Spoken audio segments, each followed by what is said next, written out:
Listen, all of you. None of you are going anywhere. I need all of you here, the Fat Controller said. Gordon was glad Susan still wanted to keep him out of the scrapyard when he retired. Doc, I've never seen an engine cry like this. Please, pull yourself together, the Fat Controller said. Yes, sir. The Fat Controller left the shed with Susan. Doc, stop harassing Susan to buy you. Susan asked the Fat Controller if she could buy me when I retire before she even inspected me, Gordon said. Doc stared at him in disbelief. What? Doc asked. Susan wants to buy me, not you. For a minute, Gordon thought Doc might cry again. It's not fair. I didn't have a thing to do with her decision, so don't blame me. It's because I'm a common little engine. I have brothers and sisters all over the world just like me. There's nothing special about me. Don't take it so hard, Doc. You're needed here. Susan just doesn't want to see Gordon get scrapped when he retires, Thomas said. Don't talk about me being scrapped, Gordon exclaimed. But why doesn't she care about the rest of us getting scrapped?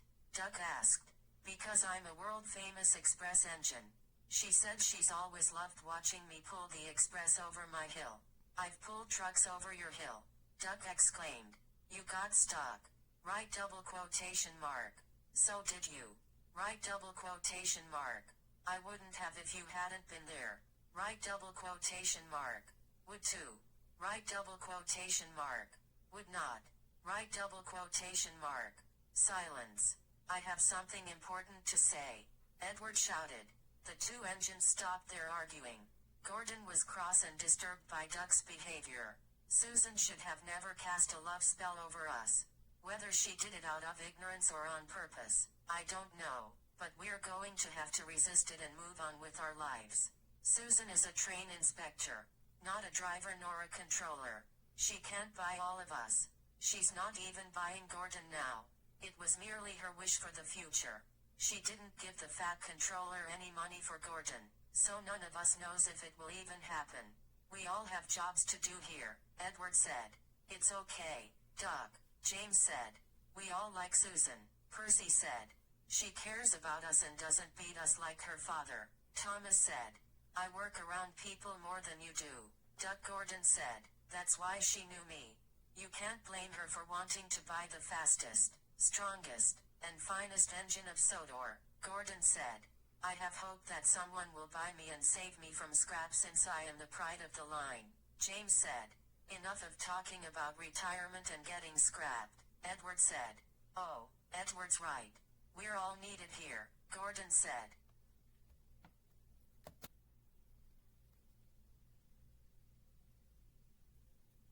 Doug returned to Tidsmith's shed.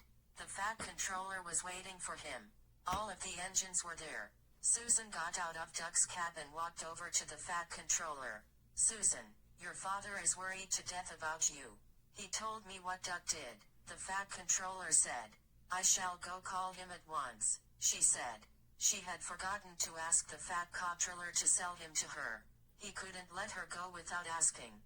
How could he stop her from leaving? Impulsively, Doug grabbed the back of her shirt with his mouth. She gave a cry of surprise. Doug, release her immediately, the Fat Controller exclaimed. She twisted around to look at Doug, which resulted in a large piece of the back of her shirt ripping. The piece of cloth hung from his mouth. All the engines gasped in shock. Doug, James exclaimed. How vulgar, Gordon exclaimed. Doug released the piece of her shirt. I'm so sorry, Doug said. You're a very naughty engine.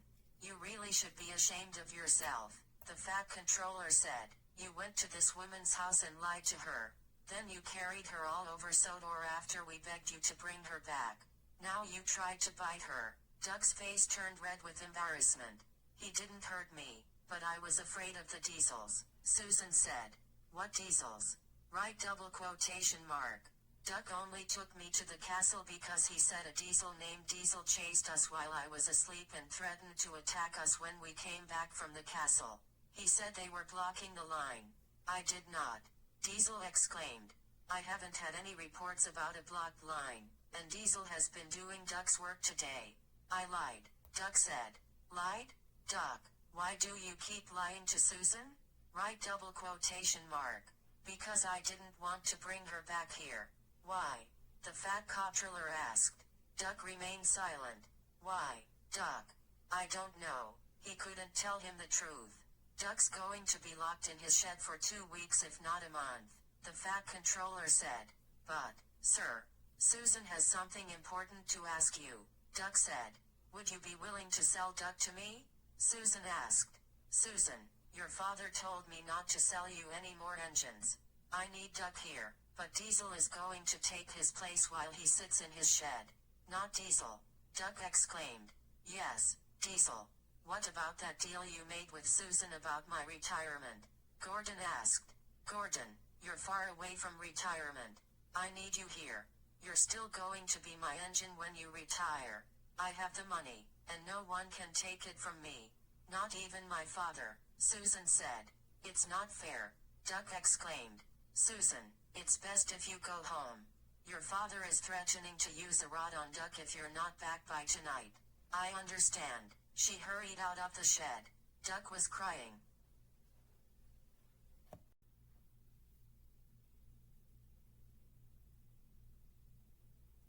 Duck heard rustling near him.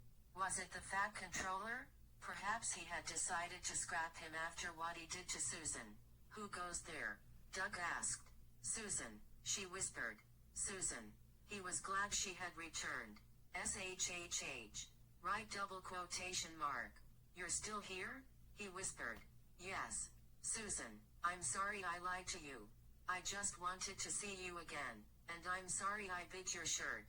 No harm was done. She walked to his face. I promise I will buy you one day. He wished she could buy him now.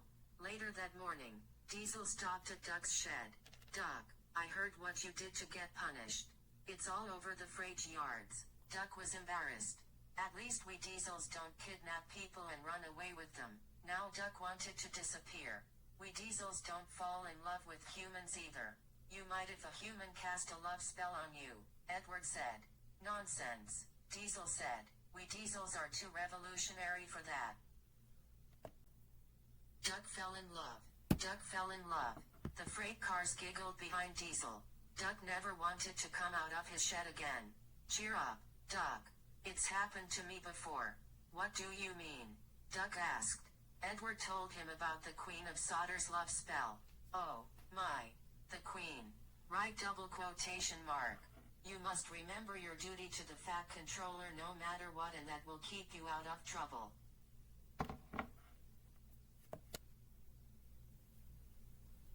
The next evening,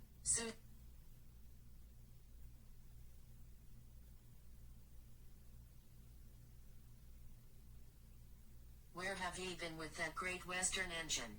Her father asked. He took me to Arlesdale Castle instead of the shed. I thought I'd never find you. I told you not to go with that engine. He didn't hurt me. I don't think engine inspecting is a good job for you. And why not? She demanded.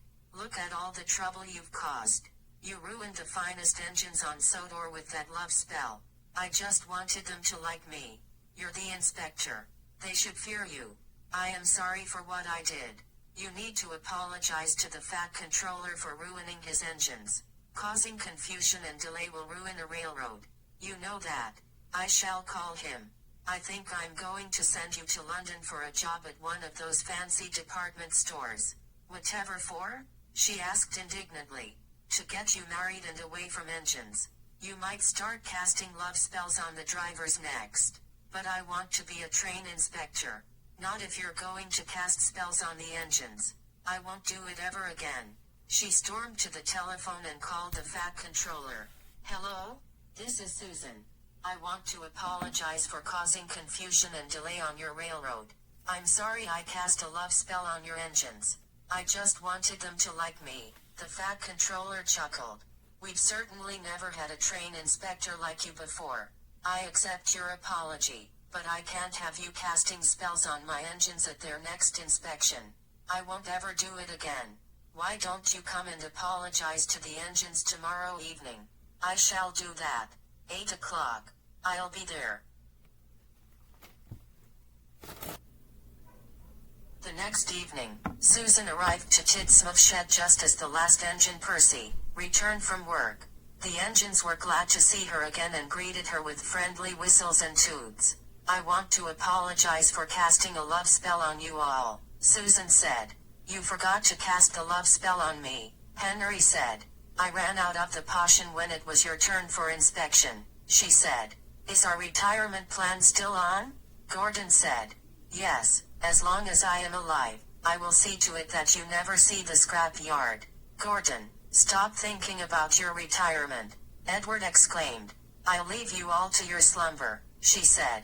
When she left the shed, Henry asked, what does it feel like to be in love? It's the best feeling in the world, Edward said. Like 100 bee stings, James exclaimed. Like butterflies, Percy said. Like a never-ending windmill, Thomas said. Painful, Doug said. If you ask every engine, my dear Henry, you'll receive a different answer, Gordon said. What does it feel like to you?